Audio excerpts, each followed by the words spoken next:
FightCon happening October 3rd and 4th. Get your tickets right now, fightconexpo.com.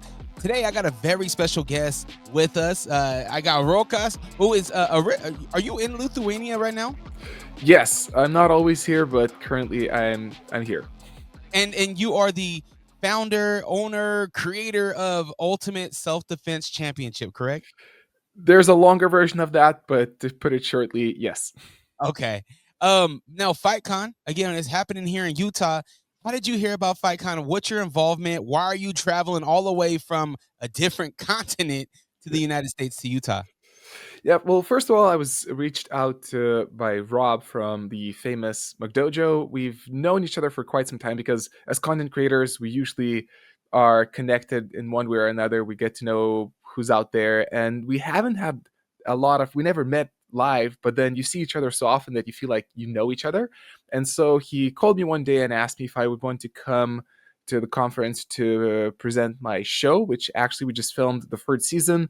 The third season is bigger and I'd say much more impressive than the previous seasons. Like when I filmed season one, everyone's mind was blown, including my own. I was like, "Oh my god, this is cool." We filmed season two, and we were like, "Whoa, this is like a whole new level." Now I look back at season two, I'm like, "Damn, we really like up the ante." So I think Rob got caught of that and got wind of that, and then he connected me and asked me if I would like to represent the show, tell the audience about it, and even show the trailer of the third season for the very first time. Like that's going to be one of the big parts of it. I'm going to reveal the trailer that is not going to be revealed anywhere before that. So we're getting that here in Utah. We're going to be the first ones to see the trailer for season 3. 100%. And there's I would not spoilers, but like surprises that are going to be there in the trailer. One major one, which again we're not going to reveal before that, but then whoever is going to be there, they'll learn some of the secrets that are coming their way. And obviously, I'll be answering questions, telling the whole story about the show, how it was made, because even the first season was I can honestly say was the hardest thing I've done in my life. And one and two was also pretty hard. So this being the hardest, it says a lot. And I'll be sharing the whole story about how the show came to be and just the whole thing. Now you're going to be going in depth. I don't want to. We got to save some things for FightCon. Make sure you go get your tickets, fightconexpo.com. But I do want to hear about your experience, your introduction to or to martial arts in general. Yeah, so my story, it became, I don't want to say famous because I never feel like people should know me. It just, happened for YouTube. But it's quite well known and documented because of my YouTube channel. But everything started with me initially doing Aikido, which the famous martial art, or I rather say infamous martial art, that was well introduced into Hollywood by Steven Seagal, again, an infamous figure. And obviously it goes way beyond Steven Seagal, but that's one of the keywords that many Aikidoka know. And I was doing Aikido for over 15 years. I had a professional school, which we call a dojo. I was like all in. And then I started on the last years of my training, I started realizing, well, Aikido doesn't work as well as my instructors want me to believe it works. And I was already making content on my channel, which was back then was all Aikido content, Aikido tutorials and other videos. And I decided to challenge the Aikido community by challenging myself. So I made a video called Aikido versus MMA, where I asked a MMA fighter, like a professional MMA fighter, to spar with me, knowing that I won't do well. But I was so sick of people claiming that Aikido works well, even though I was, part of it. But I was sick of the hypocrisy. And I said, you know what? I'll prove once and forever that Aikido doesn't work by just putting myself on the line, which was a crazy thing to do because I was a professional instructor. A lot of people were like, why are you doing this? And I was like, truth matters more to me than anything else. And so I got my ass kicked very gently, I'd say. The guy was very nice to me, and the video went viral. And also, besides that making waves across the whole world, it also made me realize that Aikido people didn't want to accept it. They were still like, no, Aikido works, you failed. Aikido didn't fail. It was you. Your Aikido was wrong. I was like, dude, I was training like for over a decade with like top level masters. Like, where could have I went wrong? And so I realized it's a subject which needs more exploration, both for me and for my community, for my audience. And long story short, then eventually I quit Aikido and did a couple of MMA cage fights and documented my journey switching from Aikido to more combat oriented martial arts like BJJ, MMA, etc. And eventually, another thing that I was questioning is that Aikido was telling that it also works for self-defense. It's like it doesn't work. So they would have this a lot of these myths and ideas where part of it was like it doesn't work against a fighter in a cage, but it works for self-defense if somebody really attacks you. Now I'm looking back, I'm like, how is that supposed to work? But then I also started questioning that, and I realized no, it doesn't work for self-defense either. But there were also other martial arts which claimed the same, or even like self-defense practices, not to put shade on the entire Krav Maga community, but like a lot of the Krav Maga schools have a bad rep for teaching bad self-defense. A lot of self-defense schools just don't teach good self-defense. And I was like, I'm sick of that too. And because truth mattered to me so much, I came up with this idea that I want to put a bunch of martial artists. Initially, the concept was, and it worked out, just a bunch of like well-known martial artists, especially for YouTube, and put them all together in a set of self-defense challenges where we would see who does best, not because they train the longest or they're the biggest guy. Obviously that helps, but the most important thing was like, how well do you know what to do in a self-defense situation? How well do you know how to defend against a bat or a knife? Or how well can you talk your girlfriend out of a situation where she's causing ruckus? So that was season one, and it turned out to be successful. And then the rest is history. Millions of views on YouTube, right? One thing that you mentioned that really stuck out to me is the truth telling, right? Truth telling on this thing. You know that Aikido was probably not the best martial arts, right? As far as self Yeah. defense goes, it has its benefits and whatnot. But another martial artist that did something similar was Bruce Lee, right? Bruce Lee told the truth of uh, karate, of kung fu, and he created kung fu, right? And he was scrutinized a lot. And it sounds like you had your fair share of scrutiny as well. How did you manage that? How did you manage the people that had the negative things to say about you? Yeah, 100%. I like the saying that if everyone agrees with you, that means you're doing something wrong. I think it's like an Irish saying, if I'm not mistaken. And I would pick up these phrases honestly to kind of get through the whole thing, because I think we're all human beings and we're all affected by what other people say. And even if it's virtual, trolls, trolling, or people. I think the hardest part, especially in the Aikido days, was when someone was like a supporter and they really believed in my Aikido and what I do, and suddenly I hear that they hate me, and then I'm the worst person in the world, and I'm like, dude, we have this connection, I thought. And then I was cast away from my Aikido community that I was literally part of, like with other people. And I would get a lot of comments because I think it's a natural reaction from people. I believe it's called cognitive dissonance. Like, even there's a scientific phrase for that, where when your beliefs are challenged, the natural first response is anger and frustration, and then you just lash out at whoever is challenging your beliefs. And I got a lot of that because I was like poking holes and poking fingers at various martial arts and various beliefs that I think they're wearing true, but they were held in high regard in those martial arts communities. So naturally I got a lot of hate. And I think as content creators, we eventually learn to grow a thicker skin. Even like my friends who are like super like nice and good to everyone, they're like very optimistic. Like Jesse Encom, the karate nerd, he's huge on YouTube, and he's always positive. I'm like, and he's even like getting haters, so we all deal with it.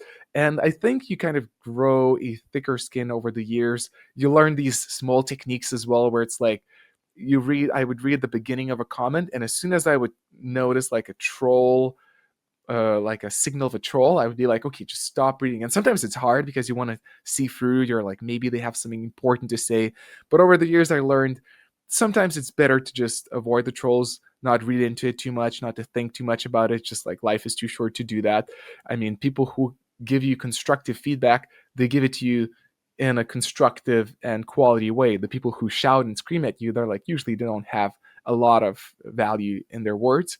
And but I also have to be honest, sometimes, especially if I'm tired, like I know I should not read my comment section, because if I'm tired, I'm exhausted, and sometimes you want that hit of dopamine, and you're like, I'm gonna go read comments, because sometimes you get nice comments and they're like, hey, I love your videos, and then you feel good. And I'm like, I want that dose of dopamine. And then you go to the channel and you read something and there's a nasty comment, and you're already tired and exhausted, and you're like, why did I do this? So that happens. But I think over the years, just become better at picking that up and just avoiding it. At what age did you were you introduced to Aikido? Was it young? I Yeah, I was rather young. I was 13 when I got introduced to it, close to like 14. So, but then ever since I started doing Aikido, I was like all in it. I was like ditching school for classes. I was training 2 3 times, like the hardcore martial artist. And that trend continued for years. But the beginning was around 13, 14.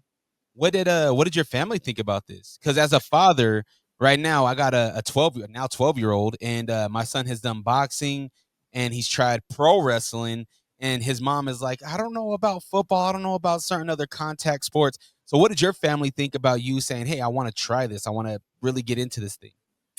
Yeah, I mean, initially they were very supportive. They're like, they assumed it's like kind of like sports, so they're like, yeah, just go and do it. And funny enough, my parents are pretty smart people. And years later, when I started questioning Aikido, they're like, yeah, we kind of knew it doesn't work from the get go, but it's like you really believed it. I'm like, dude, you could have told me. Obviously, I probably wouldn't have believed them. So I think they're wise in not interfering, but they were supportive initially in the sense of me training. But then when I turned around 16, 17, I was nearing towards the end of high school, and I decided to become a full-time Aikido instructor. And instead of choosing studies, which is like a very regular thing you do in Lithuania, if you're like intelligent to a very certain degree, which apparently I was, it's like you go to university, doesn't matter where, it doesn't matter what you do, but you go there.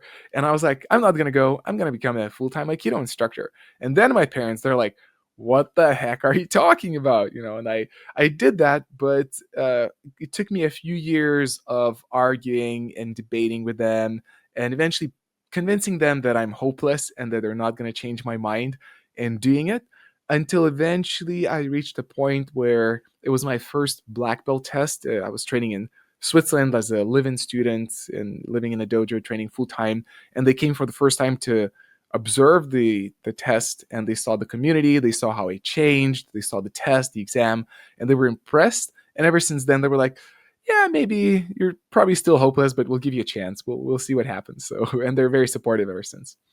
When I being a combat sports fan, I mean, it all started for me. It started with action movies, right? It started with John. You mentioned him, Seagal. It started with John Claude Van Damme, Seagal, Jackie Chan. This is what my real introduction to combat fighting or sport. And then it transcended into boxing, right? With Tyson. And throughout my whole life, I've never pinpointed one person in Lithuania to be like, oh, that guy or that girl is an icon, right? Or surrounding areas, right? Like Ukraine, Russia, and stuff like that, but Mhm. not Lithuania. So is combat sports, is it big in Lithuania? Well, we're a very small country, so that's the thing. Why, if somebody becomes big outside of Lithuania, we're like, oh my god, this person is amazing. Which, funny enough, I haven't reached that point myself yet. A lot of Lithuanians don't know about my content, so I'm looking forward to release the first season because it was filmed in Lithuania. There's like some Lithuanian talent involved, so I'm curious to see how Lithuanians will respond to that. But talking about combat sports, we do have a couple of people who achieved some rather impressive goals, and even like in boxing, there's yeah, Eimantas Stanionis. But I don't follow boxing close enough to tell you all the letters of the belts and the titles he won. But he got very good fights. He got some very good titles, very high level titles. But from what I gather, he doesn't talk shade. He doesn't trash talk. He doesn't promote himself much. He's one of those low key, just superb talent, but he just he just doesn't talk loud, and then people kind of ignore him. So the super hardcore people know him usually, but he's not like a big name outside of it. And also we have a fighter who I think just recently, where we know each other but we haven't been in contact for a while. He's fighting for Glory, and he won the title for the second time. He won it once, lost it, and just recently won it again. So it's a pretty impressive achievement. So he's Sergei Masloboyev, very proud to be Lithuanian too. But at the same time, there's many belts, there's many weight categories, and I think these days, like I was talking actually to John Kavanagh, Connor's McGregor's coach, who's it was a great opportunity to get to know how his brain works. And one of the things he told me once was that sometimes you get those people, and not to say for Sergei Masloboyev, he's very well known in Lithuania and he's very charismatic, but at the same time, sometimes you get fighters who are super talented fighters, but they don't have that charisma which elevates them to the world level. And sometimes you get these trash talkers who are very charismatic, but they don't have the talent. And very rarely you get the Muhammad Ali, you get the Conor McGregor, who have the combination of both. And I don't think we had that person who would transcend everything in a way where it's like everybody knows that person. But we have some success stories, and combat sports, they're pretty big in Lithuania to that degree, despite us being a small country.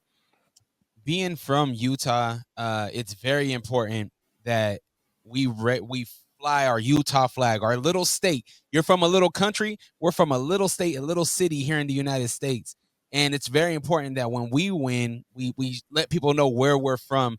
Does it matter to you that people know that you're from Lithuania, and or does it not matter?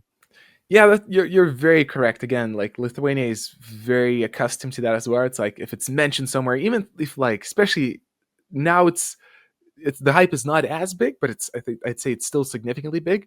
But like 20 years ago or 30 years ago, when we just because we used to be part of the Soviet Union, became an independent country, and then if like a movie would mention it, just like as a joke, like for some random reason, like they would mention the word Lithuania, we're like, oh my god, let's watch that movie. We need to see that movie. And yeah, most Lithuanians are proud in wearing the flag. Like even actually, you just asked me about famous Lithuanians, and the person didn't come to my mind because she wasn't born in Lithuania, but Rose Namajunas, she's very proud of her. Yeah, she's very proud of her Lithuanian heritage. I think her parents or grandparents are from Lithuania. She used to fly the Lithuanian flag, especially as she was building up to UFC, and then UFC, I don't think it's as a big thing to carry out the flag. But anyway, so she has some heritage. So I think that's probably the biggest name. But me personally, I had that pride as well, but I'm not the hardcore person who would be going out there and just carrying the flag and shouting the name. But at the same time, when I was choosing, because the first two seasons of the show were filmed in Australia, but then for the third season, I decided to move it to Lithuania, to my home country, partly because of logistical reasons. It's just easier for me to coordinate something around me instead of in the farthest point in the world. But on the other hand, there was also a bit of a pride of, you know what, I want to bring the fighters, because we had some pretty special people like Gabriel Varga, 6 times kickboxing world champion, then UFC fighters, special forces soldiers, etc. And I was like, I want to bring them to the country and I want to show them how the country is. And I also want to introduce the audience to the country. So when the show will come out, there will be quite a few nods of, hey, this is filmed in Lithuania, and this is our culture, and this is the food. And I'm not going to push it down the throats of the viewers too much, but I think that pride still naturally, even though I'm not the one to scream the name Lithuania, that pride still comes through even when I'm editing the show and filming, because I do want to introduce the country to the world, because it's small and not that well known. As a creative myself, ever since I've in 2005 I've started making content for YouTube, and um, so to see you create your own show and to see the success that it has gotten, I mentioned millions of views on some of your videos. I'm like, wow, this guy created something very unique and is captivating an audience. So when you were first starting this, like, what was some of the big challenges that you faced? Yeah, well, it's interesting to look back, because it obviously took a lot of effort. Like, it was crazy. I was losing sleep on many nights just trying to figure out flights for everyone, and the financing and the lodging and everything. And I had, some people to help me out in Australia, but so much was on my shoulders. And so part of that was like really hard work, but another part of it also kind of just happened, and it worked through because I didn't know what I'm stumbling in. I had the concept, the idea of a self-defense championship for a while, but then I didn't know if it's going to be successful or not. I was like, I'm going to do it. Initially, I thought I'm going to do it as a one-time thing and move to the next one. That was kind of my YouTuber mindset. I would just constantly just search for new things to make. But then, as I released the first episode of the first season, immediately like hundreds of comments were like, "Oh, you should make season 2." And I'm like, there's still 6 episodes to go, like, and you're already asking for season 2. And I was like, this is great, that obviously means there's something there. So I realized, okay, if people are asking for it, I should keep making it. And again, there were a lot of challenges in between, but from the very get-go, I had the mindset, I want to make this the best production as possible. And again, I mentioned that at the beginning. Now season 3, I'm much closer to what I originally envisioned, because I think it's like when people will watch it, it will look like a show on Netflix or Amazon, because we have like professional videographers, cameras, everything. Like, this time it's a new level. But even in season 1, we were pushing as best as we can. Like, I was making video effects and graphics and transitions to kind of give that sense of a show, of a real show. And even though now, as I look back, I'm like, yeah, there's, it's not up to my current standards anymore, but then people still appreciate it, and they were like, whoa, this is on YouTube, but it looks like a legit show. And it was nice to have that appreciated, and all the hard work to kind of become like a fruit that actually people enjoyed. You mentioned that, man. Like, that's something that I appreciated is, even though it was season 1, right? And now we're on season 3. I know that you're elevating tremendously, but even season 1, you mentioned the transitions, the still shots of introducing who's coming to the house. I'm like, wow, this is really cool because it's still, and then it shows the name, and the lower thirds look really, really clean. So I don't know. I appreciate the Yeah. journey on creators, and you could see the journey. I'm excited to see the journey where we are on season 3, and we're gonna Yeah. see the preview FightCon October 3rd and 4th. Get your tickets at fightconexpo.com. Yeah, Um, 100%. Yeah. are I'll you? just I'm sorry. Go go ahead. Yeah, I just wanted to quickly add to what you said.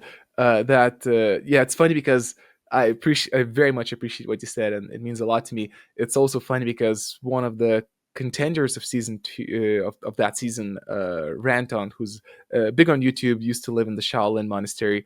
And then we were looking and he's a content creator as well. And we were looking at the show, and he was laughing like, "Oh, look at how poor that you cut this out." And I was like, "No, don't look at this." But I think what matters most and what people appreciate is like that honest effort. Like, when you're really like believing in what you do, and you're really putting your heart in it, and you do your best, people allow. And because if this was like the same shot would be like in a Marvel movie, there would be like, what is this travesty? But then people know that this is like a project which is, it looks well, I think, but then it's put together by sticks and stones, and we're like barely holding everything together. And I heard the same stories apply, funny enough, to like Hollywood movies too, or some of them, where it's like it's a huge hit, big movie, but you look at the behind the scenes, it's like everything is held by duct tape. And that was obviously our case as well. But I think that when you really do your best, it works out. And just to add to the last thing you said, and that is 100% true, yeah, there will be sneak peeks of season 3, and I made the commitment that I'll be releasing some introductory videos and this and that on the channel, but like the proper trailer where people will get to see like the real stuff from the championship, it'll be coming out first and foremost in the FightCon. How long did it take to produce season 1, 2, and 3? Did it increase or decrease in time? Where did you find a certain rhythm?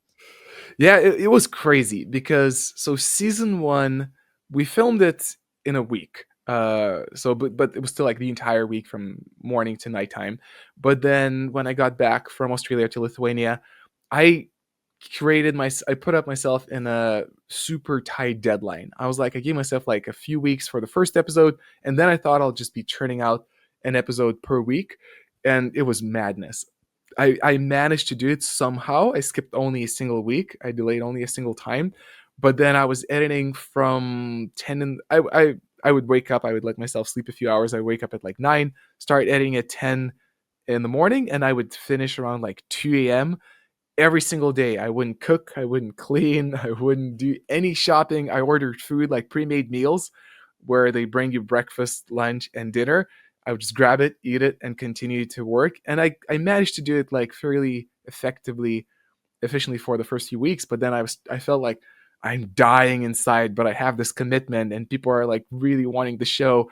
So I was just grinding like bad. And I managed to churn out the entire season in about 2 months. It was like 2 months of hell for me.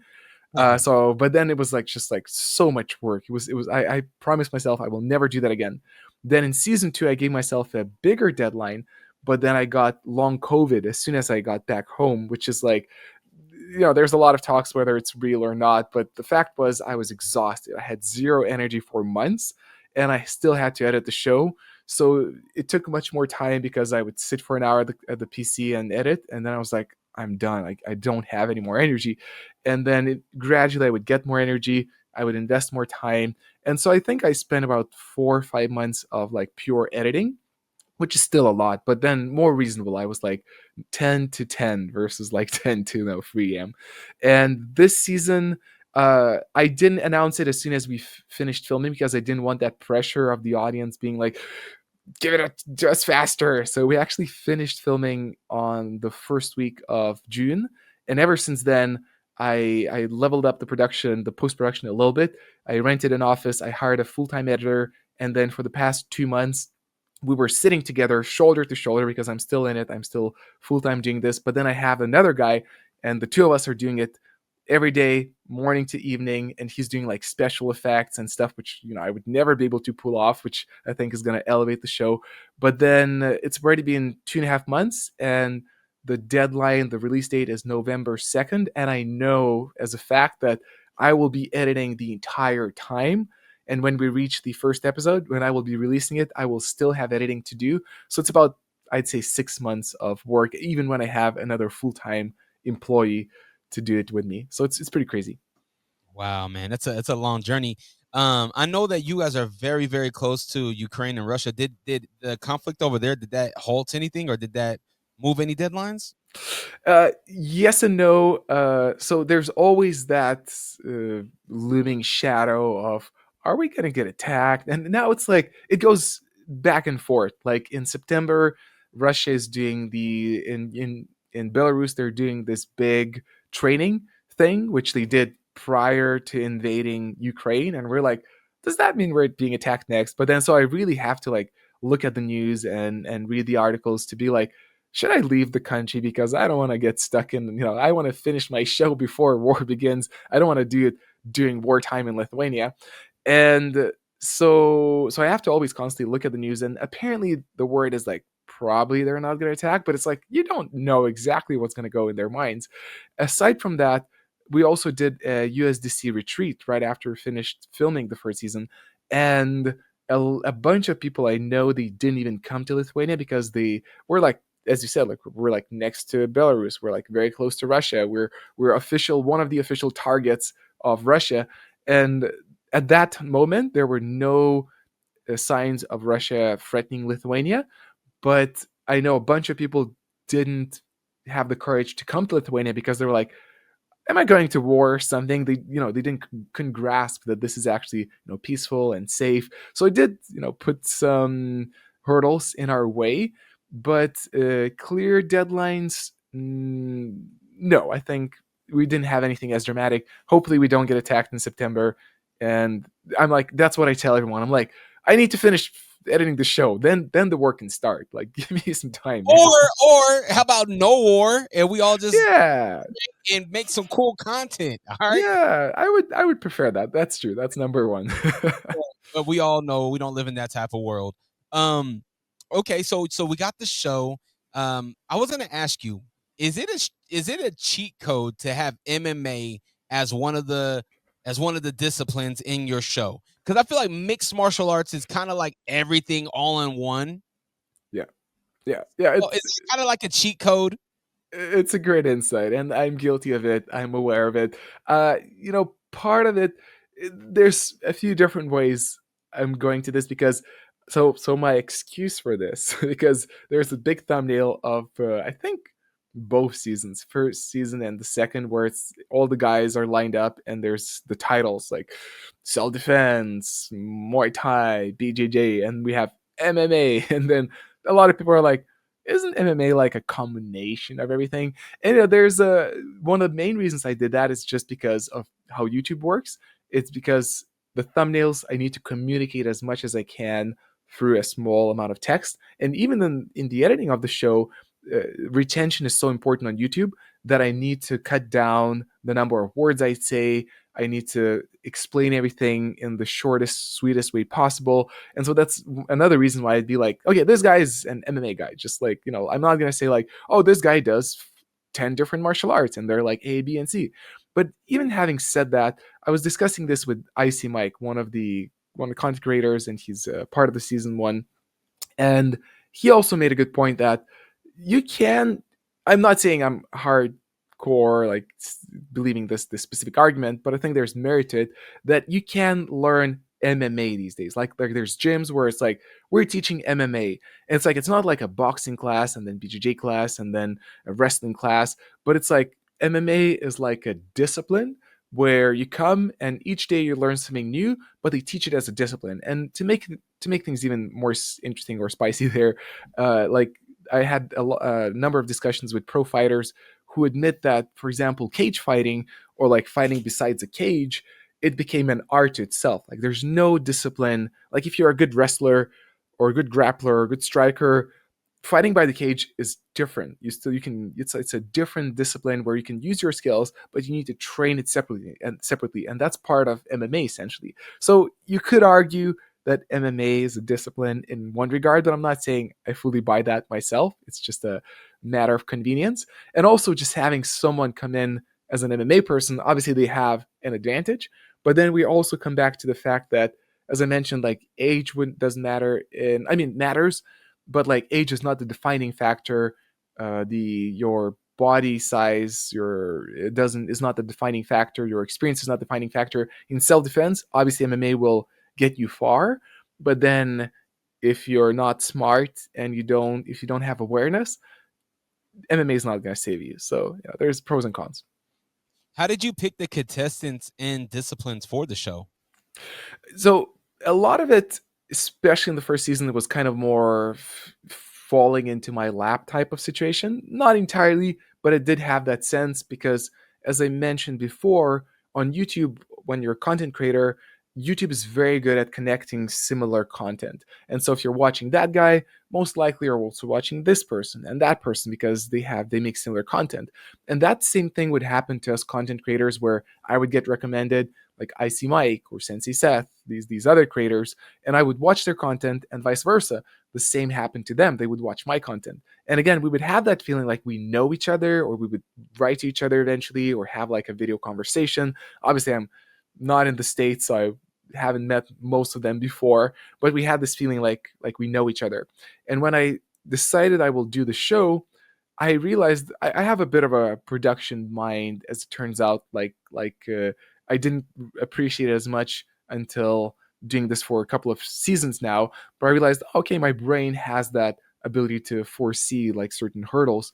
And one of those hurdles would be convincing someone to do this show, which sounds crazy, going to Australia and doing these self-defense challenges like fighting on a moving bus, and then no one has ever done that before. You don't know how it's going to turn out. And so I needed people who trust me and people who would believe in me enough to be like, okay, you know what, screw it, let's do it.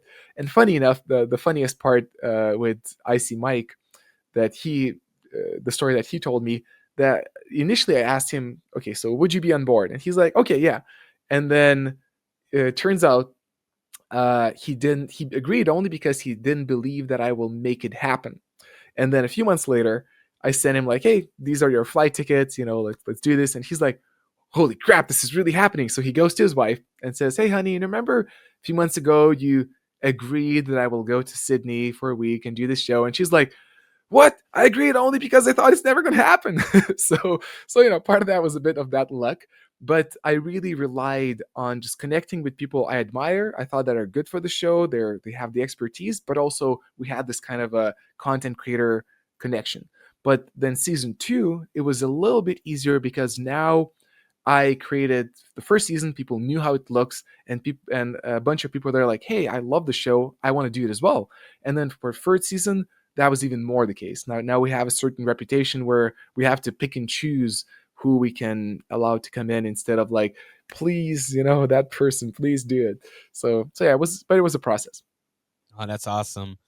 You mentioned YouTube a lot, right? Obviously, the shows on YouTube. You work a lot with YouTube for your content.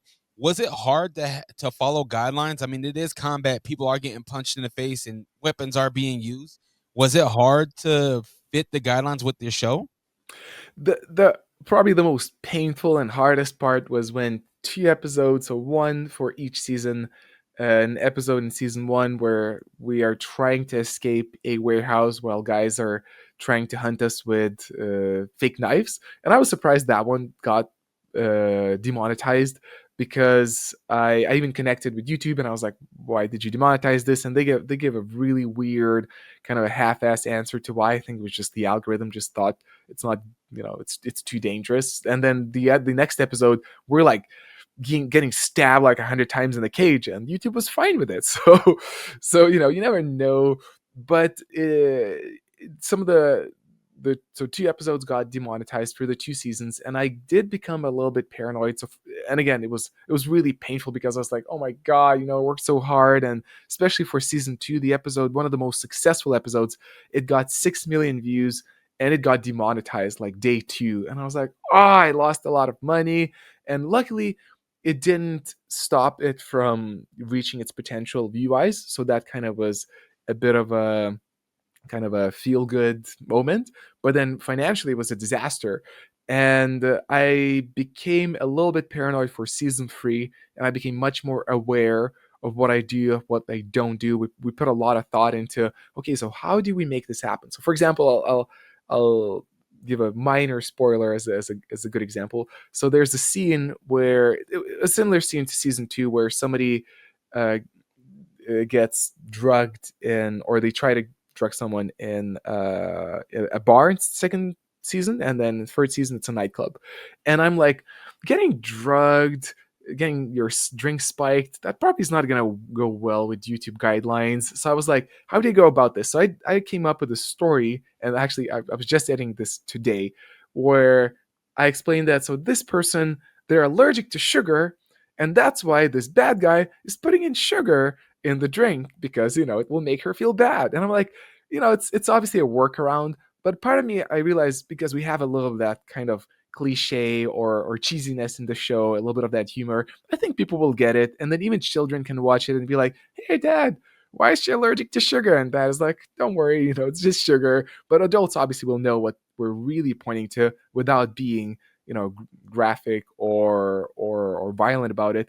And I would go the extra mile in various situations. Like, I changed, not to say that that was the best for entertainment value, but we have to preserve. And I know Mr. Beast, the famous YouTuber, did the same thing. He started to become more aware and kind of choosing more carefully what he does and what he doesn't do. So, for example, we had blue blood in the first season instead of red blood, which is, it's still obvious what is happening, but Yeah. then it's much more clear to YouTube and even sponsors too, because sponsors, they don't want to see bloody guys being, fighting each other and cracking heads. If I show them, like, look, this is educational, this is blue blood, they'll have an easier time getting on board. And because I really want to reach a big audience, for me it's very important to educate people, because it's deep down, it's an educational show. You watch it and you learn what you should do and you shouldn't do in life or death situations of self-defense. So that is important. And if we get demonetized, if we get punished by YouTube,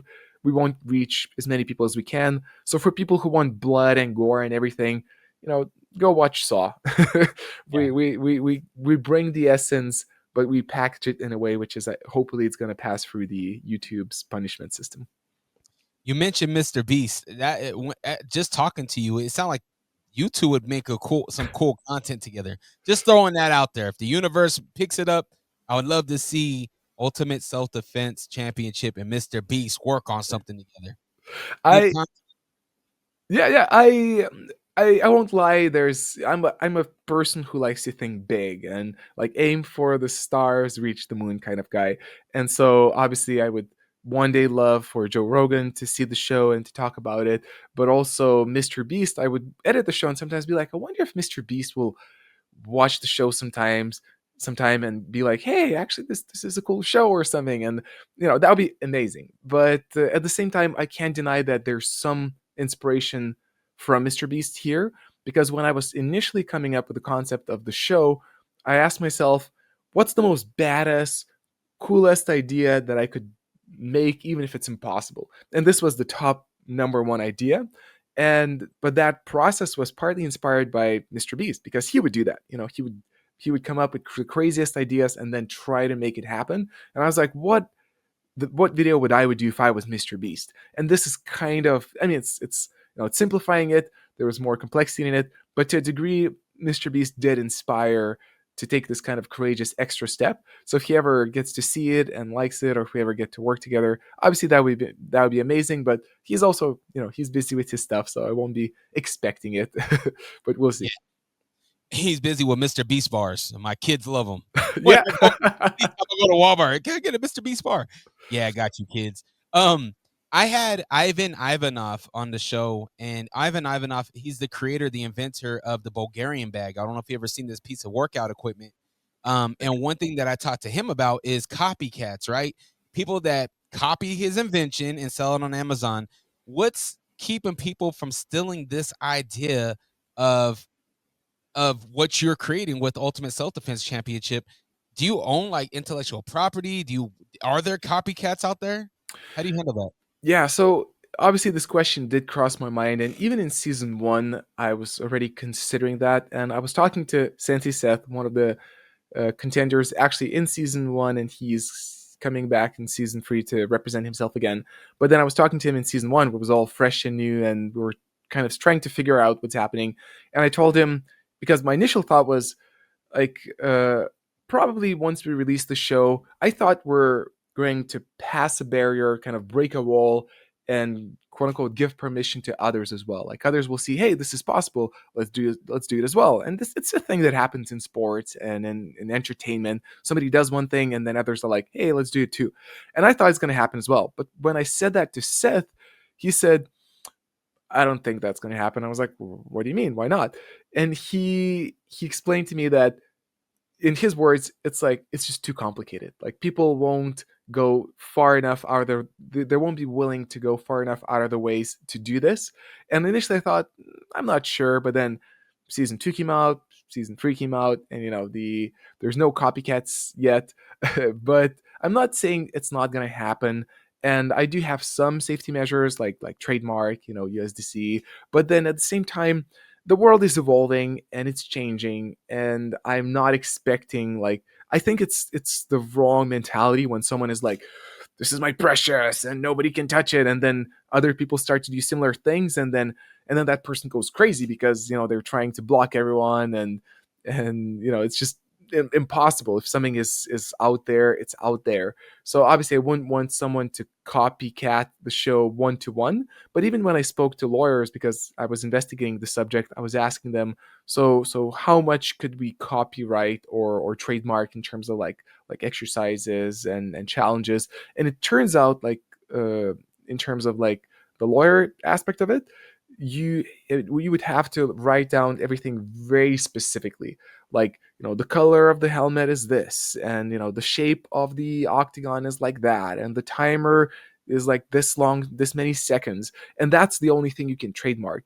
But you can't trademark or like copyright a concept or an idea as a whole. Like if somebody will want to make a similar show, they can, but obviously, and I'm curious, I'm going to be the first one to watch it because I'm curious to see it. That's going to push me to become better. And also, to give a shout out, there is a spin-off show that my colleague, who I moved to do the Lithuanian show, he stayed in Australia, and he's doing like a spin-off. He released his own season.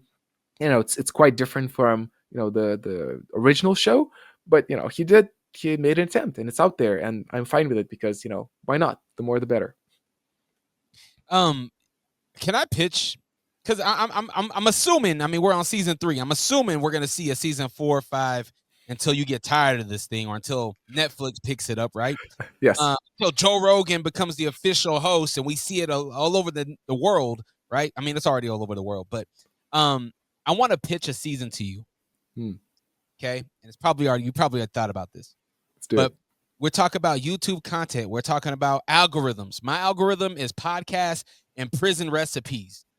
Do we get a season in a prison situation? Are we going to get a prison situation where they're in a cell, they're at the lunchroom table, they're on the yard?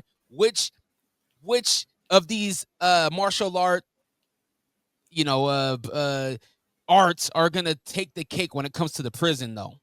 Yeah, that's kind of cool. I mean, I'm not sure if I would do the entire season, although that would be kind of cool. That'd be a cool. That's a cool concept. Like, can martial artists survive a prison? Obviously, it Bingo. would be hardcore. I don't think we could put it on YouTube, Yeah, we but can. There's a whole bunch of YouTube prison yeah. content. But yeah, I mean, it's a very cool idea. I did think about something to a slight degree that way, but not as much in the same grand scale that you presented. But I hear you. I think probably not the next season because it's already kind of like half in pre-production. But in the future, like to put a scene in the prison, I think there'll be some interesting stuff in it. So I won't be surprised if your pitch will make it through and you'll be like, hey, I pitched that idea. So I'm yeah, gonna take it too. I'm gonna be like, man, I talked to my yeah, man Marcus on this, and he made it happen. yeah. There's a lot of martial arts that you have introduced to season 1, 2, and 3. I haven't seen capoeira just yet. Do we see capoeira anytime soon? So yes, that is not. I mean, that's correct. That it's not part of the first 3 rosters. The third roster is already official as well, and Caprera is not there. I'm. I do have some ideas about bringing more martial arts in the future. Obviously, that's a natural process, but sometimes when I choose the person, sometimes it's also part personality. Like, oh, I want this guy, and it happens that he does this thing. So it's kind of a mix between the background and the person.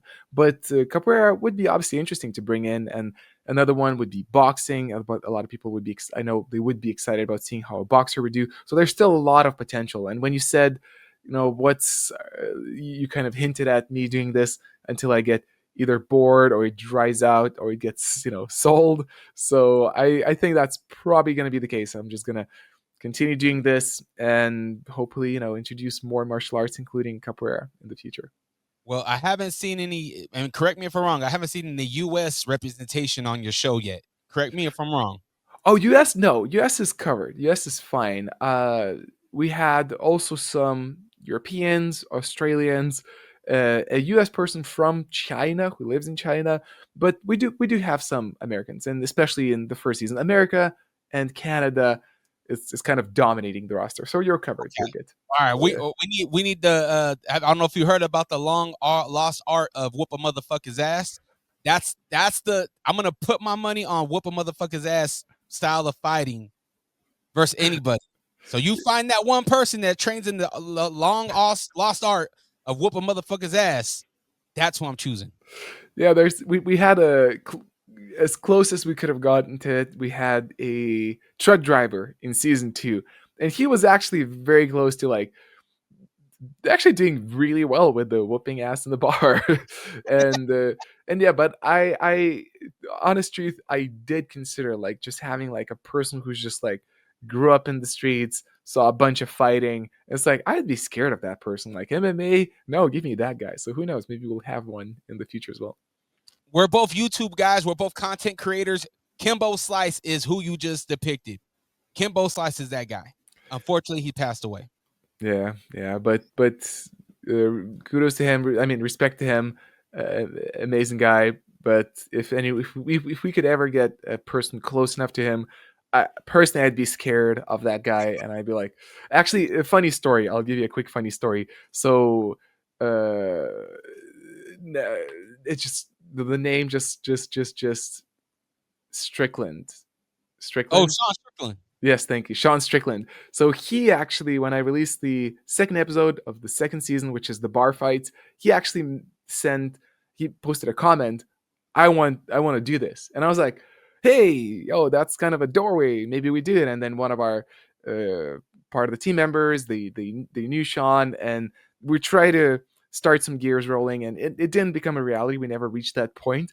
But I was in my mind, I was considering, do I want to let Sean in my show? And part of me was like, he's just gonna kill all my guys. He's gonna kill the attackers and just knock everyone left and right. I'm like, I'm a bit too scared of bringing him in because it would be awesome, but I'm also like, damn, this dude is intense. I mean, kill not like literally, Yeah. but like he's a beast. Like I think, I don't know, if I'd have to get some really tough attackers to go against him. So that's also part of the logistics. Hey, Rokas, I want to close out. I want to finish up one thing before we end this interview. I want to create a fighter. I Mm. want you to give me the abilities. You pick the abilities from any fighter in these categories, right? We're gonna make the complete fighter, your complete fighter, okay? Yeah. Right? For Yeah. striking, who would you Mm. pick to choose the striking attribute? We're talking striking as kicking and punching, right? Yep. So Muay Thai. But an athlete. Give me an Oh, athlete. athlete. Oh no, I'm so bad at these things. Yeah. You So you need chose the. any Yeah. athlete, any athlete, whose striking ability would you take from that athlete? Okay, I think I can still nail this one. I'll struggle with this question, but because I'm terrible at athletes and their names. But you mentioned Mike Tyson. If we could have his hands, his power of striking, I think that's already like close to being a complete guy. But yeah, let's go, Okay. Mike. Mike Tyson on striking. Grappling. Grappling. Well, obviously we have Craig Jones, Gordon Ryan. So one of the two. Let's say Craig Jones. I like his humor. All So right. The endurance of who? Who you're choosing for endurance? endurance. Who's very good at endurance? I give me some options. Give me some names. I think Well, yeah, I think Tony Ferguson has a great gas tank. true. Okay, I remember you helped me out. Max Holloway. I Ooh, always admired his. He'd go 5 rounds and you wouldn't see him tired. great striking as well. So, True. all right, Max on endurance and fight IQ, the person that has the best mental when it comes to combat sports. The first name, part of me almost wants to think like, is there someone else that come to my mind? But the first one comes to my mind is GSP, and then Demetrius Johnson, perhaps. But then let's say I'll go old school classic GSP. Okay, GSP. I like it. So you got your ultimate your fighter attributes of striking. We went with Mike Tyson, grappling of Jones. Craig Was Jones, that yeah, right? Yep. correct. And then endurance of Max Holloway and the fight IQ of GSP. Solid fighter. Yeah, no kicks, unfortunately, but I think with solid, with the power of Mike, you're already like knocking guys left and right. I think you're already pretty close to dominating everyone. I like it. Hey, come see Rokas at FightCon October 3rd and 4th, FightConExpo.com. Get your tickets right now. You're going to see the trailer and other sneak peeks and other surprises of season 3 of Ultimate Self-Defense Championships. Hey, Rokas, how can we follow you? What's the website and all that good stuff? Yeah, so first and foremost, most of my stuff, including the championship, is on YouTube. So if you go to YouTube, it's Martial Arts Journey. That's the channel's name, and then you find all the content. But if you want to really focus on the show, so the show is Ultimate Self Defense Championship, but the website is USD Championship. So the first 3 letters is an acronym, and championship, and then you can find all the seasons, descriptions of the fighters, and everything you need for the show. All right, man. I really appreciate your time. Again, FightConExpo.com. Get your tickets right now.